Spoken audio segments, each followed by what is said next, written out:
The market bell rang at 9. Jason Miller did not look at the window or the door. He looked at the 4 glowing monitors pulsing with shifting data. His right hand rested on the mouse, a constant, twitching extension of his intent. Click. The tech stocks were his. 3 minutes later, click again. They were gone. He refreshed the screen. A $200 gain flickered in green digits against the black background. He did not smile. He simply clicked again. This was the only rhythm he knew. The room hummed with the sound of cooling fans and the relentless, mechanical snap of the mouse button. He lived in the 3-minute intervals between profit and loss. His focus narrowed to the specific space where the cursor hovered. The world outside the screen had ceased to exist. There was only the data, the rapid-fire execution, and the next trade. He reset his position.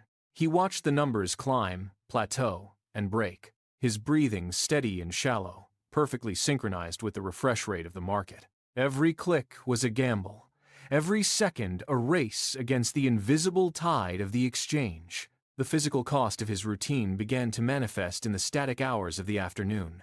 A sharp, persistent knot formed at the base of his neck, radiating heat every time he leaned forward to track a volatile ticker. He ignored it.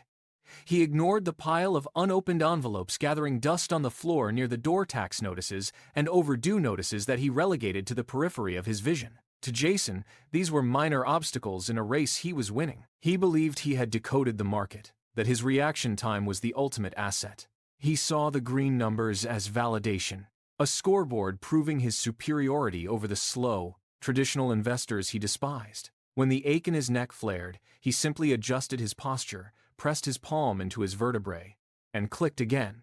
The screens provided a hypnotic glow that masked his exhaustion. He convinced himself that the bills were temporary inconveniences, easily settled once he hit his next major profit milestone. He did not move, he did not stretch, and he did not look away. He was trapped in a self-made feedback loop where every green digit justified the neglect of his health and his obligations. He was faster than the system. He was faster than the consequences. He was certain that speed was the only currency that mattered. The rhythm broke at 2 in the afternoon. A single ticker, previously his most reliable asset, stalled. Then it plummeted. Jason watched the digits shift from a steady green to a jagged, aggressive red. He blinked, expecting a system error, but the numbers continued their downward slide. $10,000 vanished from his account balance in less than an hour. The room felt suddenly cold. His fingers hovered over the mouse, frozen, as the screen refreshed with a new, lower total. This was not a correction. It was a hemorrhage. The silence of the apartment roared in his ears. He gripped the edge of the desk, his knuckles turning white. His breath hitched, coming in short, ragged bursts that rattled in his chest. He would not accept the loss. He could not. The logic of his system demanded a countermove, a strike to reclaim what the market had stolen. He leaned toward the monitors, his eyes wide and unblinking, reflecting the crimson glow of the crashing stocks. He slammed his hand onto the desk, grabbed the mouse, and began to click with a frantic, uneven intensity. Like Fi no longer trading. He was gambling against the inevitable. He doubled his position size, his pulse thumping in his throat, desperate to force the numbers back into the black. The market did not care about his conviction. He poured every remaining cent into the trade, his finger clicking so fast it blurred in the dim light. He waited for the rebound. It never came. The red digits bled across the monitors, faster and more relentless than before. He watched his balance shrink, then vanish. 50,000, 10,000, 0. The final trade executed with a clinical, hollow beep. He stared at the screen, waiting for the numbers to change, for a hidden algorithm to save him. But the platform sat idle. The account was empty. He pulled his hand away from the mouse as if it were burning. The glow of the monitors seemed to dim, leaving him in a sudden, suffocating gloom. He sat back, his chair creaking in the stillness. Outside, the world continued, but inside this room the air had turned stagnant. He looked at his hands. They were shaking. The silence was not just empty space, it was a physical weight, pressing against his ears, demanding he acknowledge the void. He had chased speed, and speed had left him with nothing. He stood up, stumbled slightly in the dark, and looked at the black screens. The game was over. The silence remained. The room remained suffocatingly still. Jason reached toward the bottom shelf. his fingers brushing against a spine he had not touched in years. He pulled out a worn book on Warren Buffett. Dust puffed into the stagnant air as he opened it. He flipped past the introduction, his eyes catching phrases about holding for decades. He let out a dry, hollow laugh that died against the walls. He had always viewed patience as a strategy for the elderly, a slow death for the ambitious. He read on, his eyes tracing the diagrams of compounding interest. He looked back at his own trading history, scrolling through the records on his phone with a heavy thumb. There it was. His largest gains had not come from his frantic daily clicks. They came from the few stocks he had simply forgotten to sell. He felt a sharp, burning sting in his chest. A realization took hold, cold and undeniable. He had spent years fighting the current, while the answer lay in stillness. The regret was immediate, carving a deep line into his focus. He looked at the book again, then at the dark monitors. The logic of his life had just shattered. He was not a failure. He was just doing it wrong. Jason did not hesitate. He navigated to the settings menu of his trading platform and hit delete on every automated alert. The constant pinging, the notifications, the flickering red and green updates, he silenced them all. The screen went blank. He turned his attention to a fresh search, not for volatility, but for stability. He scanned for a company with a decade of consistent growth and a product that people use daily. He found it. He entered the order, not for a quick trade, but for a long-term position. He did not watch the ticker. He did not refresh the page. He simply closed the laptop. The lid clicked shut, a final, definitive sound that echoed Joe's quiet room. He stood up, his legs feeling stiff from hours of immobility. He walked to the window and pulled back the heavy curtains. Sunlight spilled onto the floor, sharp and bright. He moved toward the door, left the phone on the desk, and stepped out into the hallway. For the first time in years, he was walking toward the sunlight instead of staring into a glow. He stepped out of the building and into the street, leaving the digital chaos behind. The first month felt like a slow fever. Jason moved through his apartment, his hands constantly reaching for a phone that was no longer there. He had locked the device in the bottom drawer of his desk, but the phantom weight of it remained in his pocket. Every 10 minutes, a muscle memory flickered a twitch in his thumb to scroll, a sudden need to see the latest numbers. He paced the floor until his feet ached, the silence of the room amplifying the urge to trade. He fought the pull by forcing himself into motion.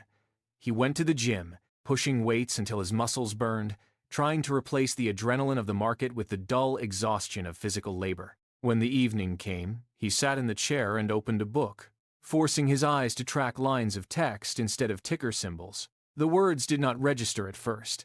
He reread the same paragraph 4 times, his mind screaming for the glow of the screen.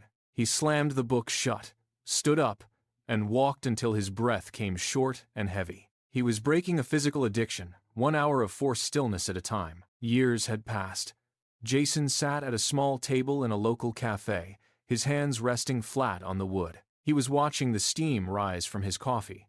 A young man, barely 20, slid into the chair opposite him. The boy was tapping his phone screen with a rhythmic, nervous energy.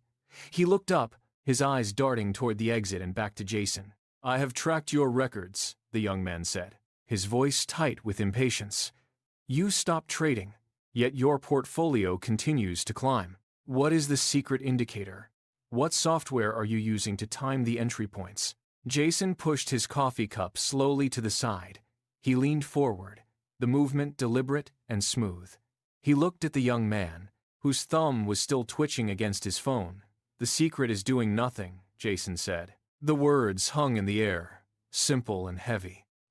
The young man stared at him, his mouth slightly open, then shook his head and stood up, clearly disappointed. He turned and walked away, back toward the noise of the street. Jason stayed in his chair. He did not watch the boy leave. He looked out the window as the sun began to dip below the skyline, casting a steady, golden light across the table. Jason arrived home as the streetlights began to flicker. He walked into his study and sat at the desk where he once spent hours chasing fractions of a cent. He opened his laptop, the hinge moving without a sound. He navigated to the account summary, a page he visited only once every 365 days. The screen loaded. The total balance appeared in bold, black digits. $1 million. He stared at the number for a long moment. There was no spike in his heart rate. No urge to call anyone. No desire to reinvest the gains into a new, volatile position. He looked at the history logs, seeing the slow, quiet climb of the assets he had held for years. The frantic, sweating man who used to click his mouse until his fingers cramped was gone. He looked at the cursor blinking on the screen, then reached out and clicked the tab closed. He pushed the laptop lid down until it clicked shut. He stood up, pushed his chair back, and walked toward the window. The room was quiet. He felt the weight of the years behind him and the absolute stillness of his current life. He had reached the number, and for the first time, the number meant nothing compared to the silence. The sun dipped lower, painting the edges of the room in deep amber. Jason leaned against the window frame, his breathing slow and measured. He watched the shadows stretch across the floor, noting how they moved without effort, without demand. For years, he had treated his life like a race, burning through hours as if they were fuel to be consumed. He had measured his existence by the flicker of screens and the rhythm of his mouse clicks. Now, the silence of the room felt like a physical presence. It was a weight he had finally learned to carry. He remembered the red digits, the mounting bills, and the constant, dull ache of his neck from staring at charts.